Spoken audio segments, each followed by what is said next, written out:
E prime is English without the use of any form of is or being. We're trapped in linguistic constructs. All that is metaphor. I believe somebody said that before me. I've decided we can't get beyond words. What we got to do is get more cynical about our words. You'll find that by dispensing with is and trying to reformulate without is, you just naturally fall into the kind of expression which is considered acceptable in modern science.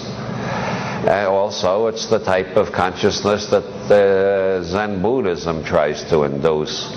Using E prime, you will understand modern science and Zen Buddhism both a lot better than you've ever understood them before. Martin Gardner has written a long essay proving that to think like this will destroy your mind. I think it adds tremendously to clarity. I am removing the is from my writing more and more. Removing it from your speech is even harder. Instead of thinking the grass is green, to think the grass appears green to me. And this saves me a lot of time, by the way.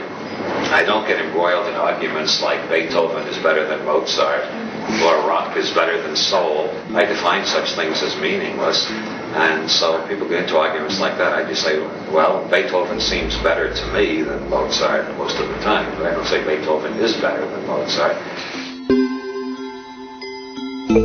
I return to E prime in my thinking whenever I find myself getting angry at somebody or feeling depressed or hopeless or having negative emotional states in general. Once you put them in, and once you take out all the ises out of all your negative statements, you find out they're all relative to how you feel at the moment. People would, by and large, act a hell of a lot more sanely, especially if they, when they got rid of is, they put maybe in more sentences. I think if everybody used maybe more often, the increase in general sanity would be absolutely, it would seem absolutely astonishing and completely flabbergasted everybody. What the hell is we suddenly got a planet full of sane people? When did that start to happen? I didn't even notice it.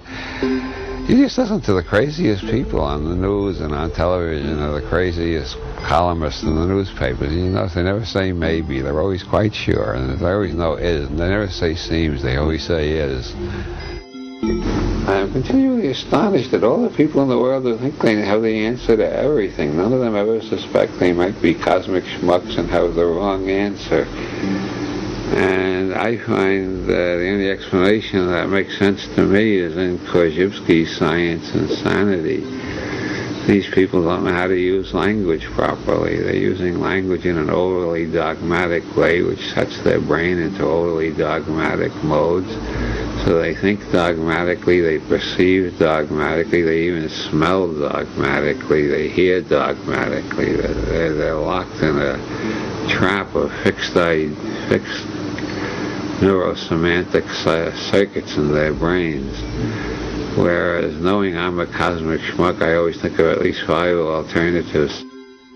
When people start arguing about words, they're mostly arguing about whether the words that they apply to the objects they have created out of the infinity of possible objects that could be put together. They've picked up a few of them, and they put words on them, and they quarrel about the words.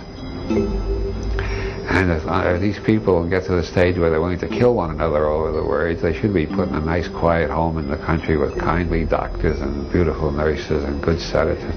But generally they end up in government mansions and start bombing one another. Or they lead religious crusades for the true faith and kill one another with swords or some such thing.